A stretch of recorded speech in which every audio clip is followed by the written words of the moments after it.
আচ্ছা, তোমাদের একটা প্রশ্ন করি, মাইন্ড করবা না কিন্তু, ওকে? হ্যাঁ, মানে মেহেদি পরা হাত দেখলেই আমার শুধু এই একটা প্রশ্ন মাথায় আসে যে তোমরা যে 7-8 ঘন্টা মেহেদির কালার আনার জন্য হাতে মেহেদিটা রেখে দাও, তোমরা কি ওয়াশরুমে যাও না?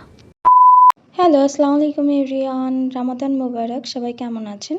মেহেদি ঘর রাজবাড়ি পেজ থেকে অনেকগুলো অর্গানিক মেহেদি অর্ডার দিয়েছিলাম সব ফ্রেন্ডসরা মিলে। চাঁদ রাতের অপেক্ষা না করে আমি রাতেই মেহেদি পরে ফেলি। ঈদের সময় মেয়েদের ফোনে ড্রেসের ছবি আর মেহেদির ছবি দিয়ে গ্যালারি ফুল থাকে, তো ওই একটা স্ক্রিনশট থেকে এই ডিজাইনটা কপি করি। পুরাটা কপি করতে না পারলেও সিমিলার কিছু হয়।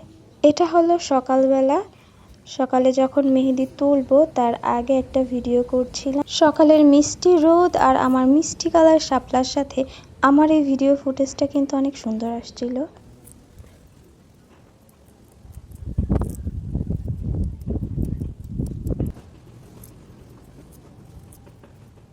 এটা হলো মেহেদি নেয়ার 8 ঘন্টা পরে এরকম একটা কালার আসছে। মেহেদি উঠানোর পরে একটু অলিভ অয়েল বা সরিষার তেল নিলে কালারটা কিন্তু আরো ডার্ক হতে থাকে। একদিন পর মেহেদির কালারটা কেমন হয় আপনাদের কমেন্টে দিয়ে দিব।